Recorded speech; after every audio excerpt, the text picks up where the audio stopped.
arrowroot powder.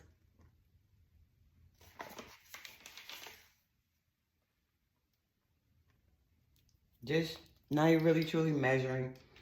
Just needed to use an utensil to get some arrowroot powder out, because what I'm making is a natural deodorant for myself, right quick and fast, because I ran out of it and I haven't been using any, and I'm feeling pretty like I was marinating, so it's like, okay. Baking soda. Some people don't like baking soda. Whatever it is you feel like you need to use, go for it. Coconut oil.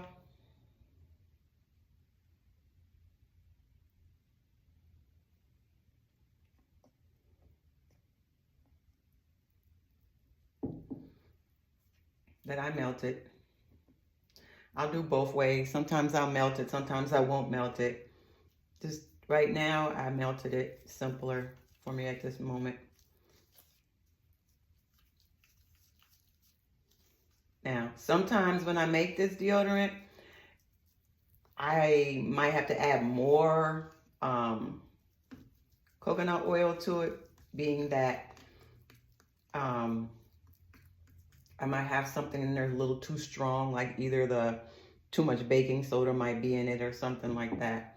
But this is basically what I've been using for a long time. One day I'll switch it out and try something new, but at the moment, this is it. And then I'm gonna drop some essential oils in. However many you wanna add, because you might not put 2 tablespoons of arrowroot powder in there. You might use 1, 1-to-1 ratio, 1 to 1 tablespoon of arrowroot powder to a half a teaspoon of baking soda, because baking soda can become very strong and irritating. So just keep that in mind. For me, it does.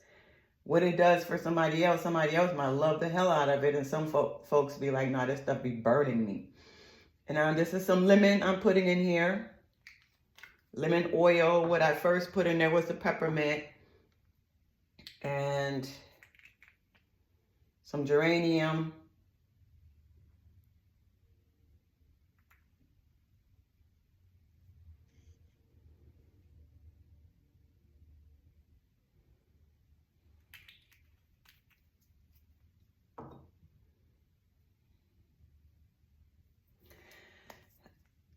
Some Atlas cedar wood.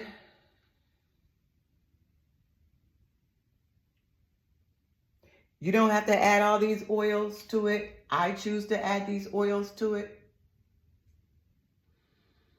And the next time I make it, I might not even add Atlas cedar wood. It's just a mood that I'm going through that I want to add some Atlas cedar wood. That's all. And it might not even be this many oils. It might just be less. It's what you desire at that moment when you're making it.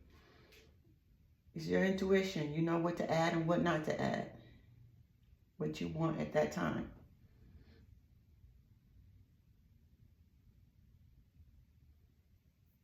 Oh, this is an empty bottle. My bad. And a little mirror.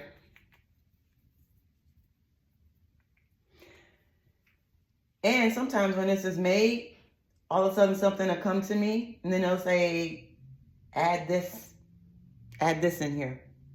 And it's made, and I'll add it down the line. Some of these oils take a long time to come out. There we go. I don't want a lot of them here, just a few drops. And there you have it. Stir it up.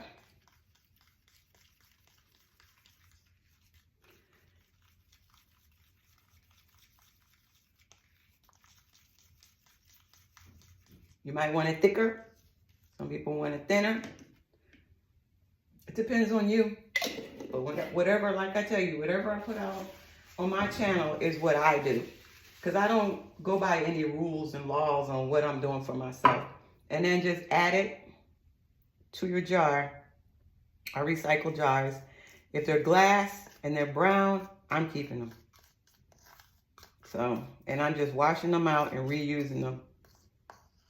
So whatever it is that I bought from somebody else or tried their stuff, I just keep their jars and reuse them.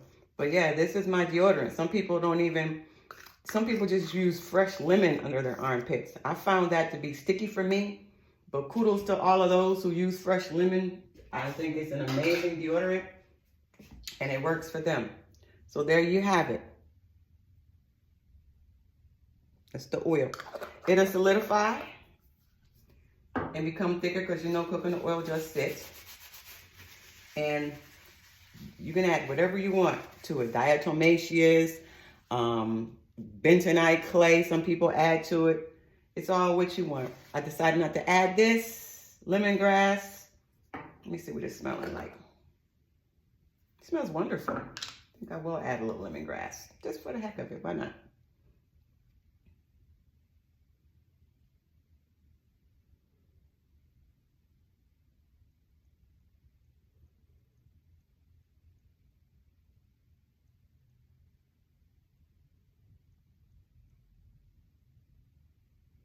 And a lot of times I add tea tree, but I couldn't find it. So tea tree I put in my deodorants as well because it's good for keeping clean and for any type of fungus, bacterial, stuff like that. So there you have it. All the oils that are added in here: lemongrass, myrrh, lavender. Well, not lavender because there wasn't nothing in the bottle, but I'll find some and then I'll add it in there later. Lemon oil, peppermint oil, and geranium oil, and Atlas cedar wood. So there you have it. My concoction for deodorant for myself.